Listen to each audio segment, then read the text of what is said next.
Have you been keeping up with the latest disruptive technologies? Disruptive technologies refers to innovations that create a new market and value network and eventually displace established market-leading firms, products, and alliances. The term was popularized by Clayton M. Christensen in his 1997 book, The Innovator's Dilemma.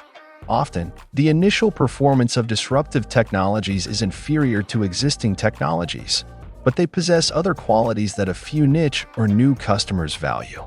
It feels like we're constantly seeing new paradigm shifts in the tech world. A paradigm shift is a fundamental change in approach or underlying assumptions.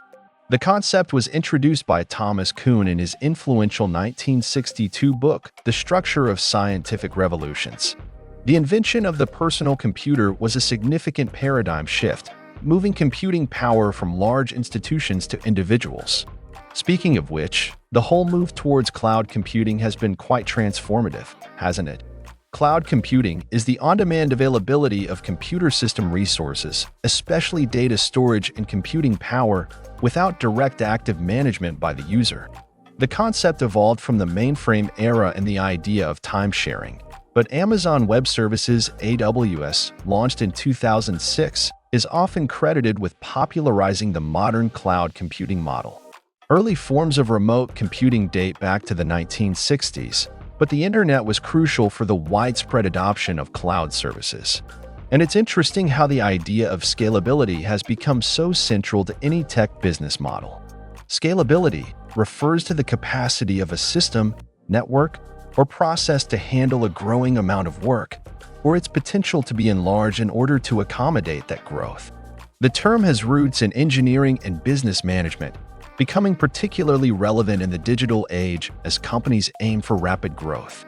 Cloud platforms are designed with scalability in mind, allowing businesses to easily increase or decrease their computing resources as needed.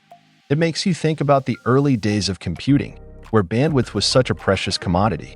Bandwidth refers to the maximum rate of data transfer across a given path.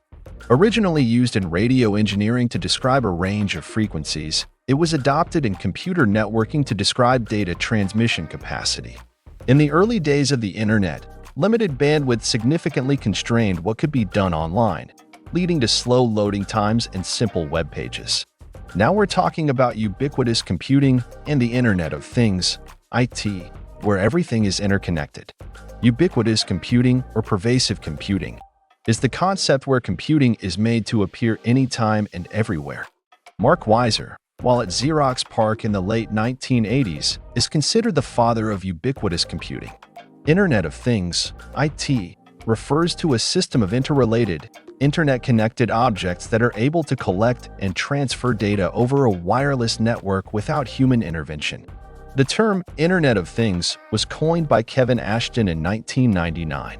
The first internet-connected appliance is often cited as a Coca-Cola vending machine at Carnegie Mellon University in the early 1980s, which could report its inventory and whether newly loaded drinks were cold.